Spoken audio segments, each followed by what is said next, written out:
नमस्कार। और आज हम बात कर रहे हैं बंगाल पर अंग्रेज़ों की किस प्रकार की विजय होती है। और अगर समय बचेगा तो थोड़ा सा और भी आगे बात कर लेंगे, है ना। मराठा के बारे में बात करेंगे या फिर मैसूर के बारे में बात करेंगे, है ना। जहाँ तक हो सके वहाँ तक बात करेंगे, लेकिन पहले बंगाल के बारे में बात करनी जरूरी होती है। देखिए, मैंने पिछली क्लास के अंदर जितनी भी यूरोपीय कंपनियाँ थी, दो लगभग 2 पार्ट के अंदर मैंने कंप्लीट किया, या शायद 2 है या फिर 3 है ना, जितनी भी वो देख लेना। देखिए, इन क्लास के अंदर मैंने ये बताया था पिछली क्लास के अंदर कि किस प्रकार यूरोप की जो कंपनी थी, है ना, जो यूरोपीय देश की जो कंपनी थी, उन्होंने भारत पर किस प्रकार अधिकार किया था। जैसे आपके पुर्तगाली थे, डच थे, और अंग्रेज़ थे, और डेनिश थे, है ना, फ्रांसीसी थे। इन पांचों ने भी किस प्रकार भारत पर अधिकार किया था और कब किया था और करने की वजह क्या थी, कौन पहले आया था, कौन बाद में आया था, इनकी जानकारी मैंने पिछली क्लास के अंदर दे दी है। और आज जो बात करेंगे ओनली फॉर केवल अंग्रेजों द्वारा किस प्रकार पूरे भारत पर शासन स्थापित होता है, तो ये एक हमारा एक नया टॉपिक चलेगा। लगभग 2 क्लास 3-4 क्लास के अंदर ये कंप्लीट होगा, क्योंकि काफ़ी लंबा भी पार्ट है इसका। ठीक है ना, तो चलो हम शुरू करते हैं। तो मेरा जो आज का जो लेक्चर किस प्रकार का, उसके बारे में आपको जानकारी होगी कि किस पर बात करेंगे, लेकिन है ना, उसके बारे में जानकारी होगी। ब्रिटिश कंपनी द्वारा, ब्रिटिश कंपनी द्वारा भारत पर शासन, ठीक है ना, शासन कैसे किया, भारत पर विजय कर लीजिए। तो ये बात है यहाँ पर। अब देखिए, अगर इसके आगे बात करते हैं तो एक क्षेत्र पड़ता है बंगाल। आपके आप सोचेंगे बंगाल पर क्यों बात कर रहे हैं, क्योंकि सबसे पहले बंगाल की विजय आती है शुरुआती दौर में। देखिए, मैंने पिछली क्लास के अंदर 1611 के अंदर बताया था, सूरत पर जो मसूलीपट्टनम में एक जगह पड़ती है, वहाँ पर किस प्रकार अंग्रेज ने अपनी कंपनी स्थापित की थी। और 100 साल के बाद में, कितनी, 100 वर्ष, मेरी बात ध्यान से सुनना, 100 वर्ष के बाद अंग्रेज इतने शक्तिशाली हो गए थे, जिनके पास खुद की सेनाएं होने लग गई थी। किले वगैरह बनाना, सेनाएं रखनी, हथियार वगैरह रखना, है ना, किसी का जबरदस्ती मर्डर कर देना, ये सारा काम अंग्रेजों का था, है ना। तो इनकी स्थिति वो इस प्रकार थी। और अगर हम शुरुआती दौर में देखा जाए कि भाई अब शुरू करते हैं बंगाल की विजय के बारे में, तो देखिए, मुगल काल के समय 1707 में औरंगजेब की मृत्यु हो जाती है। नहीं, ये बात आप सबको पता ही है। औरंगजेब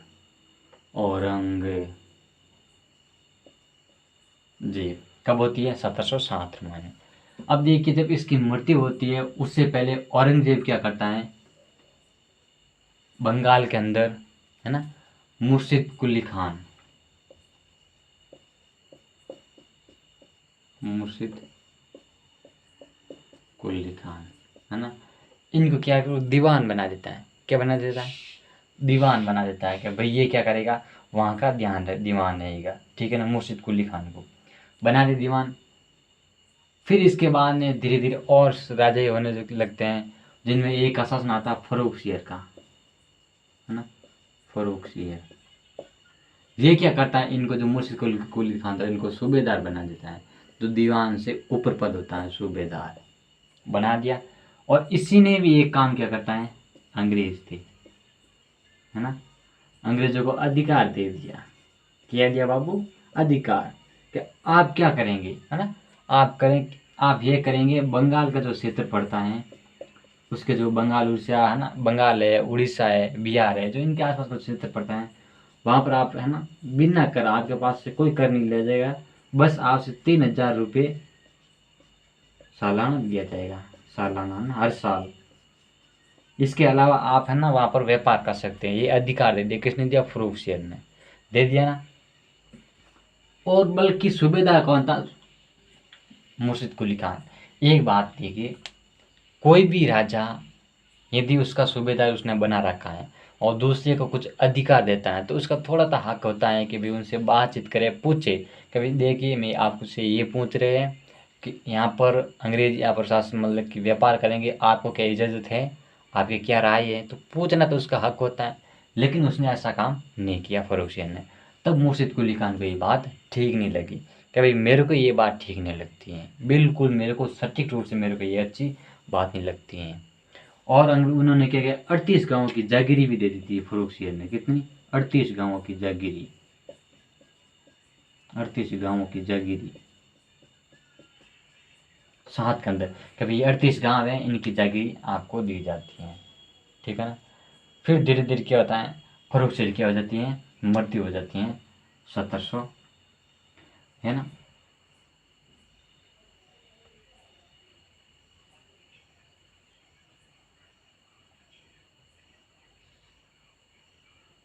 ठीक है ना, एक मिनट दर्द करने लगे आँख में। 1717 से लेकर, लिख देते हैं 1717 से 27, है ना, 27 के अंदर मृत्यु हो जाती है। फिर इसके बाद में धीरे धीरे और शासन राजा ही बनते हैं ना, अलग अलग राजा ही बनते हैं।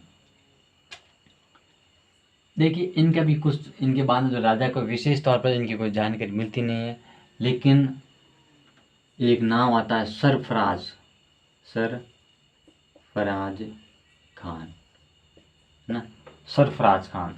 ये एक ऐसा व्यक्ति था सरफराज खान। इसको क्या कर दिया, इसकी हत्या कर दी थी अली वर्दी खान ने, अली वर्दी खान, है ना। ये कब की थी, 1740 के अंदर। कब की थी, 1740 के अंदर। अब देखिए 1740 के अंदर इसकी हत्या कर दी, है ना।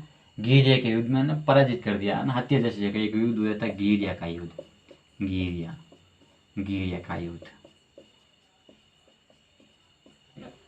जिसके अंदर सरफराज खान पराजित हो गया और ये विजय प्राप्त कर लिया, ठीक है ना। इसने कितना शासन किया, इसने शासन किया था 56 तक, कुल मिला के 16 वर्ष तक इसने शासन किया था। किसने, अली वर्दी खान ने, ठीक है ना। तो ये बात आपको समझ में आ गई, अली वर्दी खान ने 16 वर्ष तक शासन किया था।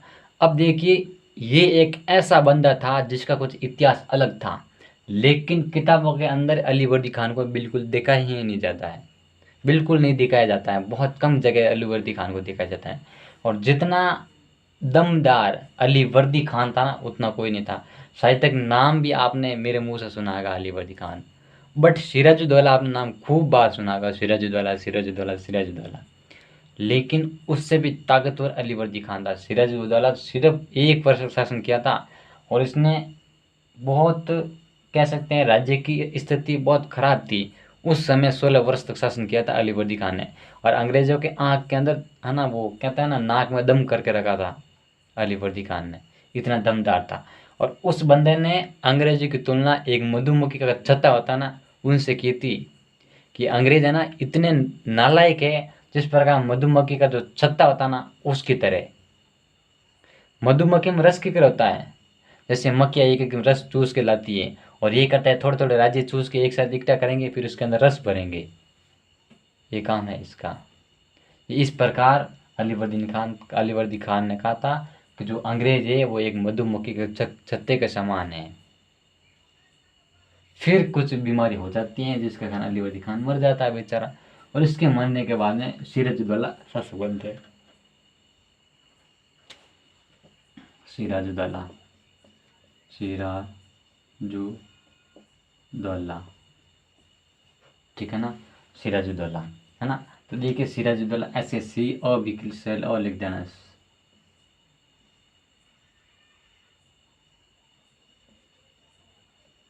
सिराजुद्दौला, सिराजुद्दौला, ठीक है ना, सिराजुद्दौला। तो ये इसका नाम है।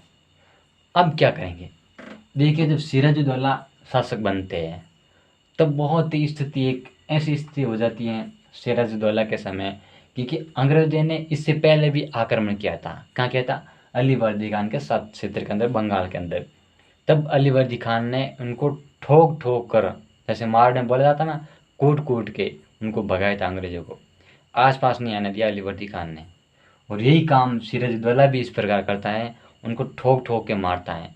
एक बार उसको मना कर दिया था कि आप यहाँ पर किलेबंदी नहीं करेंगे, फिर भी अंग्रेज़ ज़बरदस्ती वहाँ पर किलेबंदी शुरू कर दी थी। किलेबंदी का मतलब होता है जहाँ पर वो रहते थे ना, वहाँ पर बड़ी बड़ी दीवार बनाना, जहाँ पर अपने हथियार वगैरह रख देते थे, कच्चा माल पक्का माल रख देते थे। वो कभी भी आक्रमण करते हैं तो कोई उसका देख नहीं सकता था कि उनके पास में कितना सामान है। वो होती है किलेबंदी। अंग्रेजों ने ज़बरदस्ती करनी शुरू कर दी थी। तब सिराजुद्दौला ने कहा था एक बार और वार्निंग है, लेकिन नहीं माने। तो सिराजुद्दौला ने उन पर आक्रमण किया था। और जब वो आक्रमण करता है तो ये बात इतिहास में बहुत कम बार दोहराई जाती है, बहुत कम बार दिखाई जाती है कि सिराजुद्दौला ने अंग्रेज़ों को पराजित किया था। कहाँ दिखाएगा, कौन दिखाएगा, नहीं दिखाएगा ना, क्योंकि ये शिक्षा पद्धति भी ऐसी हमें समझ में नहीं आता है। अब देखिए इसके बाद में क्या होता है, एक ब्लैक होल की घटनाएं सामने आती हैं, क्योंकि हम जो पराजित हुए हैं, हमारे जितने भी राजा पराजित हुआ था ना, उनकी इतना विस्तार किया गया, इतना विस्तार किया गया जिसकी हद नहीं है। और उन्होंने जितनी विजय किए गए हैं ना, उनका कोई जिक्र नहीं होता, बहुत कम बार जिक्र होता है उनका। तो बात होती है। चलो आगे देखते हैं, आगे इसमें क्या है। आगे इसमें ये बात होती है कि उनके पराजित करने के बाद में सिराजुद्दौला ने क्या, उनको पराजित कर लिया। और फोर्ट विलियम था, उनको अपने कैद में ले लिया। किसको? फोर्ट विलियम को। फोर्ट विलियम ये हटा देते हैं, आपको समझ आएगा नहीं ऐसे भी, तो मेरे को पता है, इसको हटाना ही पड़ेगा बाबू।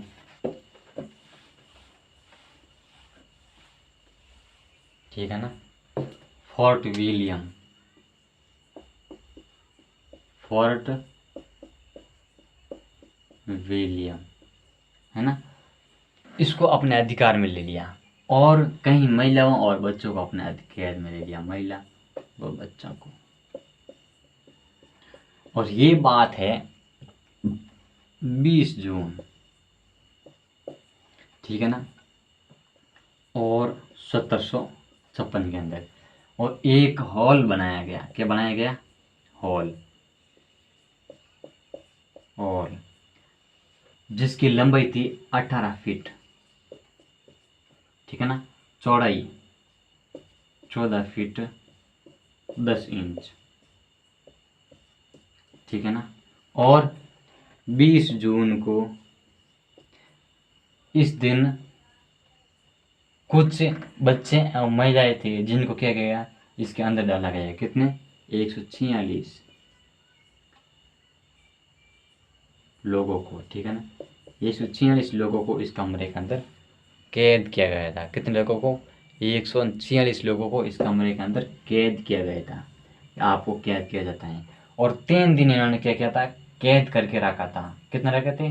30, मतलब कि 3 दिन इसको कैद करके रखे थे, 3 दिन। और जब 23 जून को वापस निकाला गया था कि अभी 3 दिन हो गए हैं, अब तो बेचारों को बाहर निकालते हैं। बेचारे कितने दिन रहेंगे अंदर? सिराजुद्दौला दया आ गई बेचारा ने, जब दया आई तो उसने क्या किया, इनको बाहर निकाला। और जब बाहर निकाला तो मात्र 23 लोग बचे थे इसके अंदर, अंग्रेज। कितने? 30 अंग्रेज के अंदर बचे थे, बाकी सारे के सारे मौत के घाट उतर गए थे। और यही हॉल ब्लैक होल की घटना के नाम से जाना जाता है। ब्लैक होल की घटना।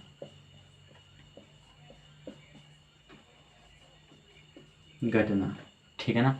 और देखिए इसी दिन, कब, किसी दिन, 23 जून को ही 1757, ये 56 नहीं है, 57, 1 साल बाद उसी दिन अंग्रेजों ने अपना बदला इतना भयंकर तरीके से लिया जिसकी कोई हद नहीं है। और वह हद पार की थी प्लासी के युद्ध के अंदर, जो कि ये भी date very very most and important है। उसी दिन इन्होंने अपना आक्रमण किया था और प्लासी युद्ध के अंदर सिराजुद्दौला को पराजित किया था। और ये युद्ध नहीं हुआ था, ये हमारे भारत की जो आत्माएं होती थी ना, जो हद है उसके अंदर धोखे से उन्होंने छेद किया था। और ये छेद हम कैसे सहन कर सकते हैं, थोड़ा सा आप अंदाज़ा लगा सकते हैं। यदि कोई भी हमारा दुश्मन नहीं कर सकता, चाहे मित्र हो, चाहे, है ना, दोस्त भी मान लेते हैं, जो पड़ोसी में होता है वो दोस्त मान ही लेते हैं, जो मेहमान आता है उसको दोस्त मान लेते हैं, और क्या। और यदि वही हमारे साथ में गद्दारी करता है, यदि वही हमारे साथ छाती के अंदर छेद करता है, तो आपको कैसा एहसास होगा, कैसा फील होगा। फिर हमारी बदकिस्मती ये है कि उनकी ही भाषा हमको पढ़नी पड़ती है। हमारा जितना महामूर्ख तो मेरे को नहीं लगता कोई है। फिर माना जाता है ये कि जो अंग्रेजी भाषा है वो अंतर्राष्ट्रीय है। ठीक है ना, ये ठीक बात है, लेकिन अंतर्राष्ट्रीय थी नहीं, अंतर्राष्ट्रीय उनको बनाया गया है। अंग्रेजों ने रात दिन मेहनत की थी, साम दाम दंड भेद से। और यदि हम चाहते हैं कि हमारी हिंदी भाषा अंतर्राष्ट्रीय मतलब कि अंतर्राष्ट्रीय राष्ट्रीय भाषा छोड़ के अगर हमारी है ना राष्ट्रीय भाषा होनी चाहिए। राष्ट्रीय भाषा कब होगी? वैसे हमारी राष्ट्रीय भाषा है, लेकिन हम इसको कब मान्यता, एकदम रियलिटी मान्यता मानी जाएगी जब हम पैसा अंग्रेजी पढ़ने के लिए ज़्यादा पैसा लगता है और हिंदी मीडियम के कम लगता है। और यदि वही पैसा हिंदी मीडियम के ज़्यादा लगे, अंग्रेजी का कम लगे, उस समय हमारी जो राष्ट्रीय भाषा होती है वो काम आएगी। देखिए, हम फील होनी चाहिए जो हमारी हिंदी राष्ट्रीय भाषा है, तो हम उनका आदर करें, इज्जत करें, हम उनको पढ़ें, उनकी भाषा में समझे। हमारा जीवन का कल्याण होगा हिंदी भाषा पढ़ के। देखिए, दूसरों के ज़्यादा हम अपना जो चीज़ होती है ना उसके प्रति समर्पित रहता है ना, उनको हम हृदय से लगा कर कोई चीज़ को पढ़ते हैं ना, तो मेरे को लगता है उनकी जितनी जो इम्पोर्टेंट हमारे लाइफ में कोई चीज़ नहीं होती है। ठीक है ना, इसलिए हिंदी एक महत्वपूर्ण भाषा होती है, हमारे लिए एक आत्मा है। और जब आत्मा की हम इज्जत नहीं करेंगे तो फिर हमारे जैसा कोई नालायक ही नहीं है। ठीक है ना, चलो हम आगे बात करते हैं। अब अंग्रेजों की बात आ गई तो मैंने थोड़ी सी ये बात बता दी थी, है ना। यदि कोई भी गलती हो कोई शब्द बोलने में तो ज़रा सा माफ़ कर दीजिए, क्योंकि कोई जल्दबाजी में मतलब कि ऐसा बोला भी जा सकता है, तो सॉरी मांग सकते हैं आपसे, है ना। थोड़ा बहुत गुस्सा हो तो भी नाराज़ मत होना। चलो देखते हैं, हम शुरू करते हैं आगे की बात प्रोसेस किया है। फिर देखिए, सिराजुद्दौला की एक जगह पड़ती है, वहाँ पर अंग्रेज क्या करते हैं, आक्रमण कर देते हैं। क्या करते हैं? अंग्रेज आक्रमण कर देते हैं। अंग्रेज वो चीज़ भूले नहीं थे, ब्लैक होल की घटना, है ना। उन्होंने क्या करते हैं, है ना, ये मतलब कि फरवरी के अंदर क्या करते हैं, वो आक्रमण करते हैं 57 के अंदर अंग्रेजों द्वारा। 1757 में फरवरी में कल मतलब कि बंगाल में भी, मतलब बंगाल होता है वहाँ पर आक्रमण कर देते हैं। और कई क्षेत्र होते हैं वो अपने अधिकार में ले लेते हैं। उड़ीसा, बिहार, बंगाल के काफ़ी क्षेत्र अपने अधिकार में ले लेते हैं। और फिर सिराजुद्दौला के साथ में संधि करते हैं, अलीनगर की संधि। कौन सी संधि करते हैं? अलीनगर की संधि, है ना। अलीनगर की संधि करते हैं। और इसके माध्यम से ये माना जाता है कि इस संधि के माध्यम से सिराजुद्दौला क्या करेगा कि कुछ क्षेत्र हैं वो इनको दे दिया जाएगा अंग्रेजों को। और अंग्रेज क्या करेंगे, ये फरवरी में संधि की थी, है ना, फरवरी के अंदर संधि की थी अलीनगर की संधि, फरवरी 1757 के अंदर। ठीक है ना। इस संधि के माध्यम से अंग्रेजों को ये तय हो गया, अब तो हम भारत पर शासन करना शुरू कर देंगे, क्योंकि अब तो हमारे हाथ में है। और दूसरी बात यह है कि यहाँ पर बिना पैसे दिए, बिना टैक्स दिए हम यहाँ पर मुफ्त में व्यापार करेंगे, ये बात हो गई थी। और उनको लगा यदि हमारा ही व्यक्ति यहाँ पर हो बंगाल के अंदर तो कितना अच्छा रहेगा, और यदि हमारे व्यक्ति नहीं हो तो हम क्या करेंगे, हमारे अधीन में कोई ऐसा शासक बन जाए बंगाल का जिससे हमारे अनुसार वो कार्य करने लगे।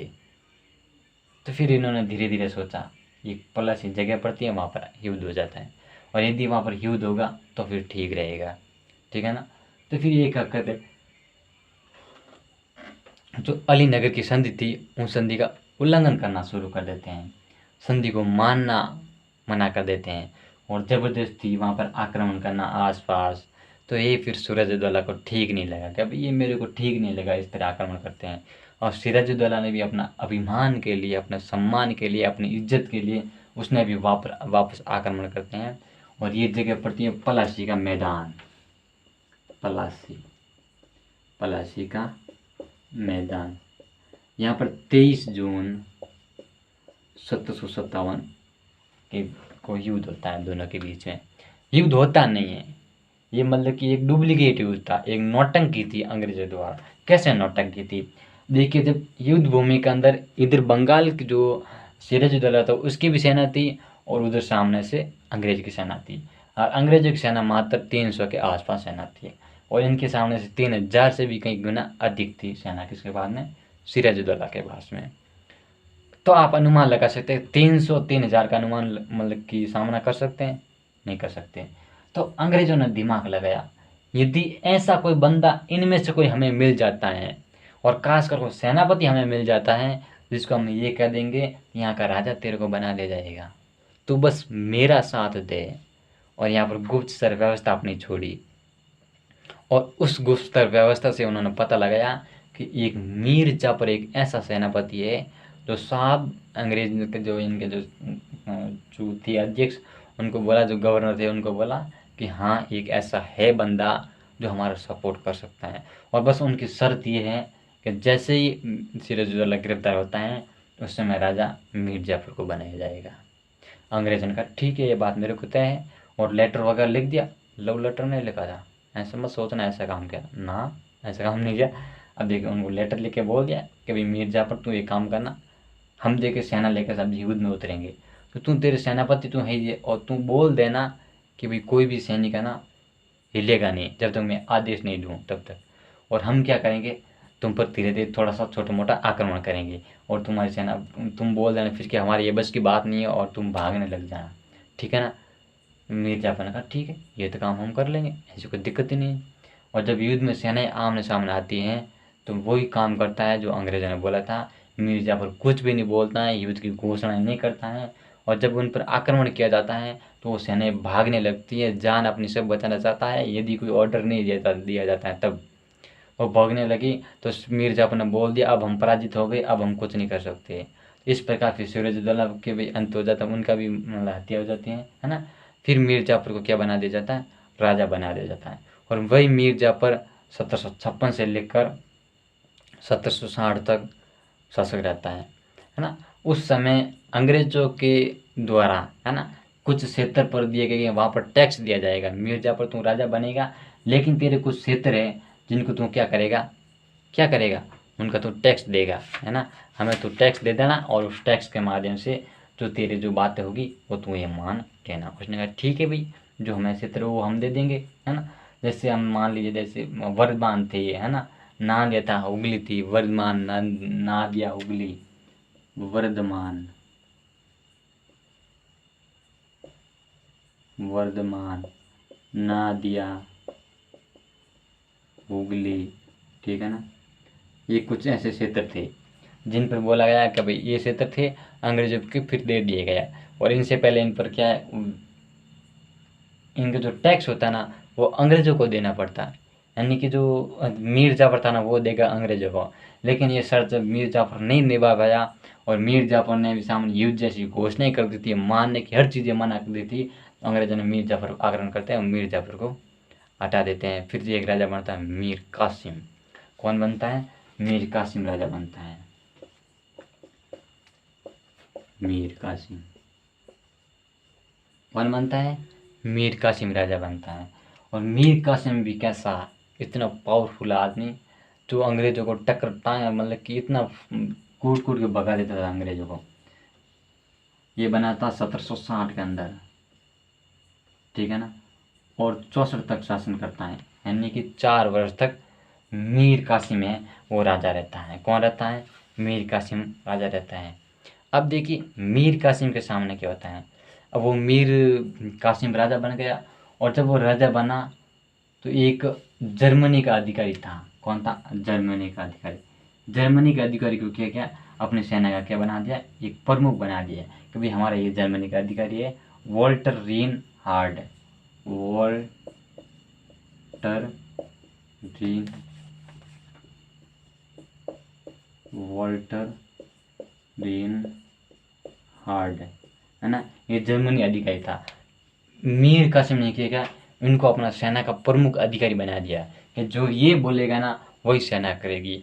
और जब जर्मनी जैसा कोई ऐसा कुछ बना देता, अंग्रेज कैसे बर्बाद मतलब कि ऐसा मतलब कि सहन करेंगे कि ये जर्मनी का जो सेनापति बनेगा हम देखते रहेंगे। क्या ये संभव है, अंग्रेज का हमारे राज के अंदर यूरोपियों को इस प्रकार आप जगह दे रहे हो, कैसे संभव करेंगे, है ना। वो कैसे मानेंगे, वो फिर नहीं मानेगा ना।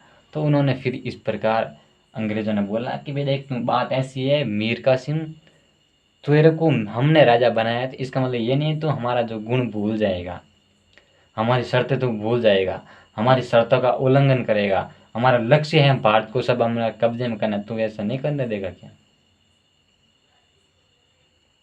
फिर भी मीर कासिम उनसे युद्ध जैसी घोषणा ही करना शुरू कर देता, लेकिन पहले ही अंग्रेजों ने उन पर आक्रमण करना शुरू कर देते हैं।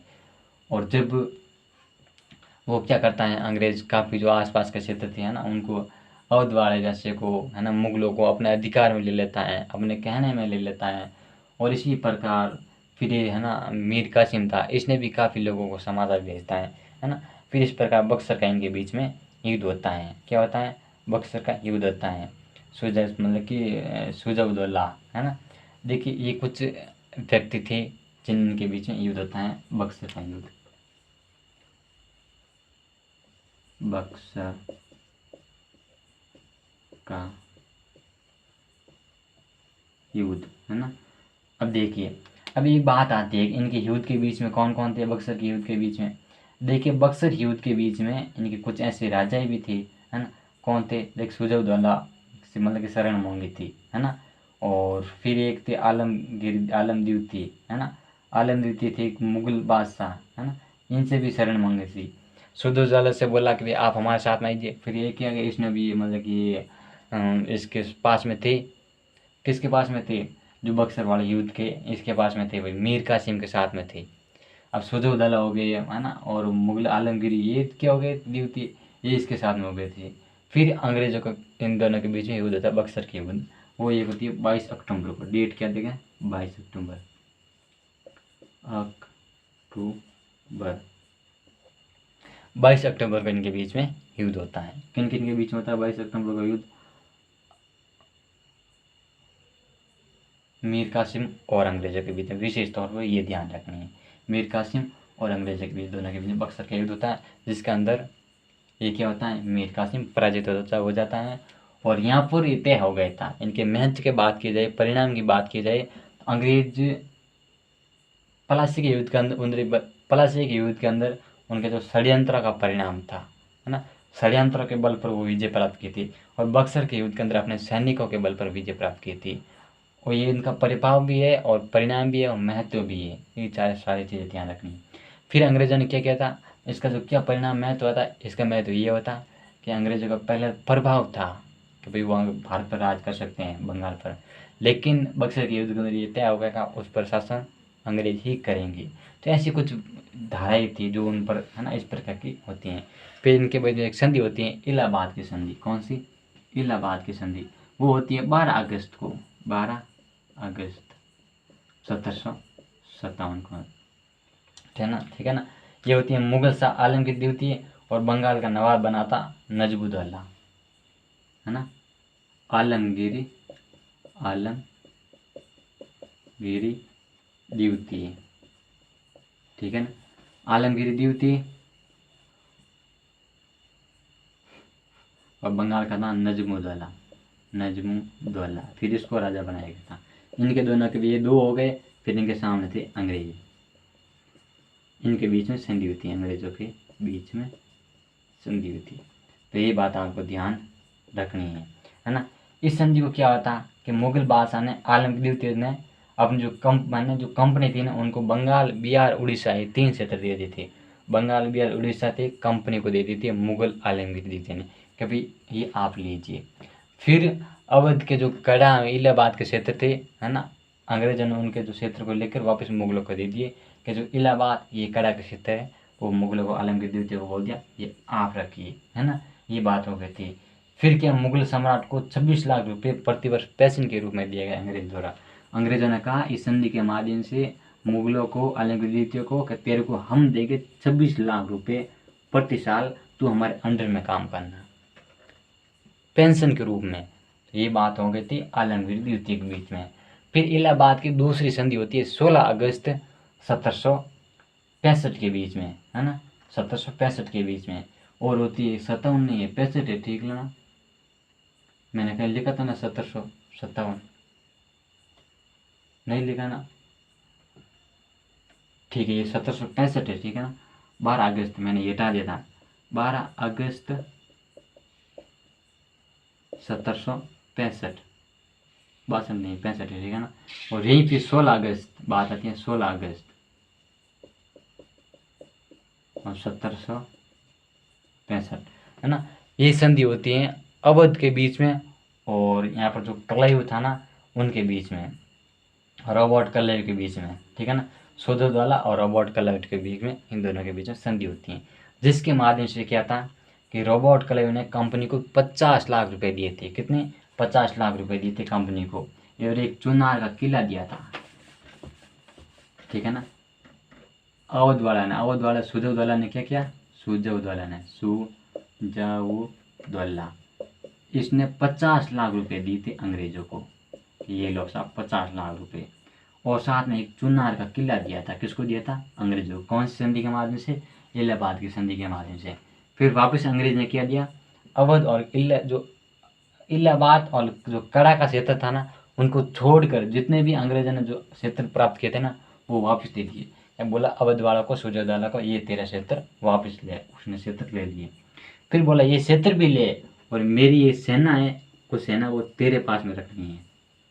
क्या रखनी है? सेना तेरे पास में रखनी है, और उनका खर्चा क्या करेगा? तू ही देगा। क्या देगा? खर्चा है वो क्या देगा? तू ही देगा। ये बात उनको इन संधि के माध्यम से बोली गई थी। फिर एक जगह पड़ती है वाराणसी और गिरजापुर, वाराणसी और गिरजापुर, इन पर क्षेत्र है ना अंग्रेज अपने अधिकारी था बलवंत सिंह है ना, बलवंत सिंह को दिया गया। अंग्रेजों ने कहा भी ये मेरा बलवंत सिंह है, तेरा वाराणसी और गिरजापुर में ये शासन करेगा। कौन करेगा? बलवंत सिंह। तेरे को मंजूर है? उसका साहब ठीक है मेरे को मंजूर है। मुगल जो अवध का शासक था उसने बोल दिया सुजौदवाला ने। तो ये तीन की संधि हो गई, ठीक है ना। फिर आता बंगाल में द्वैध शासन, है ना। बंगाल में किस प्रकार द्वैध शासन हुआ था? 1765 से लेकर 1772 तक, है ना। 1765 लेकर 1772 तक। और 1700 अंतिम जो बंगाल का शासक था वो था मुबारक उद्दौला। कौन था? मुबारक उद्दौला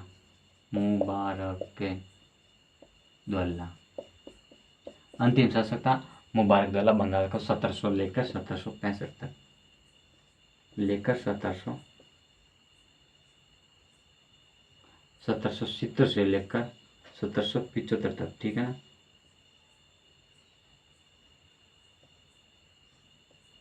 75 तक, है ना। ये मतलब कि अंतिम था मुबारक उद्दौला, ठीक है ना। और यहाँ पर एक व्यक्ति होता है लियोकार्टिस। सारा काम इन्हीं के अंदर में था, लियोकार्टिस के अंदर में। अब लियोकार्टिस क्या करता था? उसने ही सेना व्यवस्था अपने अधीन कर रखी थी। सारी सेना है ना वो ही संभालता था। अब पुलिस व्यवस्था हो जाए, चाहे किसी भी प्रकार की शासन व्यवस्था हो जाए, है ना, वो सारी वही संभालता था। एक था मोहम्मद रजा खान। कौन था? मोहम्मद रजा खान, जिसे बंगाल को सूबेदार बनाया गया था। मोहम्मद रजा